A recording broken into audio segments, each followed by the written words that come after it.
Bienvenue sur Exploratrice de rêves lucides.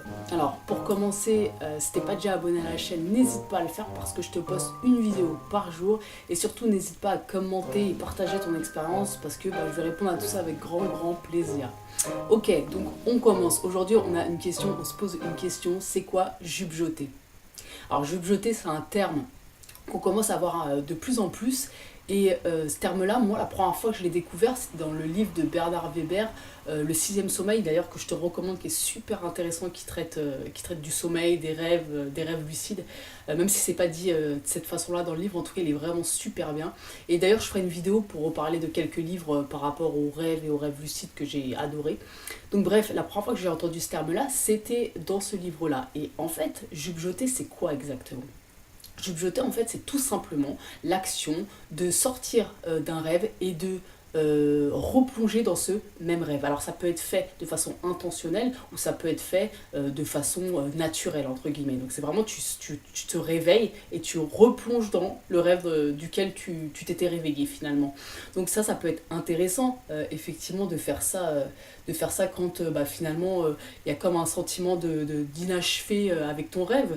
Et moi je sais que ça je le faisais énormément avant et surtout sur le matin. Alors ça dépend aux heures auxquelles je me couche, mais surtout sur le matin en fait, quand le sommeil il est un peu plus léger comme ça et que tu te souviens beaucoup mieux de tes rêves. Et d'ailleurs c'est un parfait moment pour faire des rêves lucides aussi, parce que beaucoup plus facilement, en tout cas pour ma part, j'induis les rêves lucides à ce moment-là.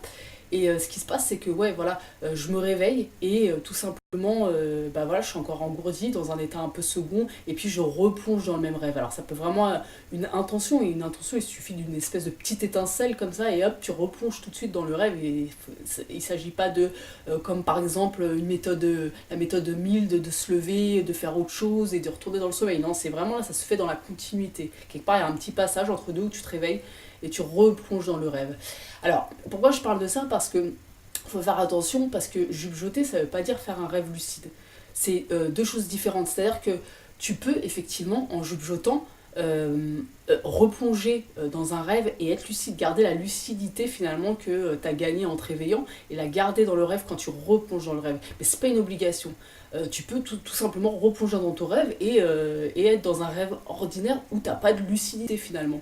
Et pour ma part, ce qui est drôle, c'est que quand ça m'arrive, très souvent, j'ai une lucidité, mais elle est légère en fait. C'est un peu comme si...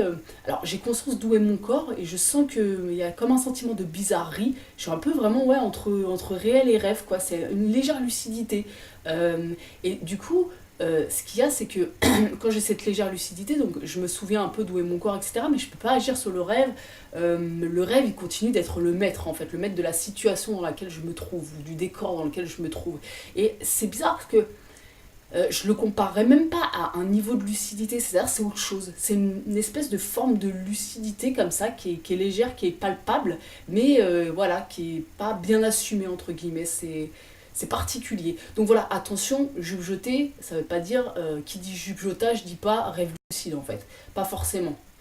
Donc voilà, dis-moi toi ce que tu penses de tout ça. Est-ce que tu as déjà entendu parler de ce terme-là? Est-ce que tu as des explications, des choses à ajouter par rapport à ce que je viens de dire? N'hésite pas à mettre tout ça en commentaire. Et on se retrouve demain pour une nouvelle vidéo.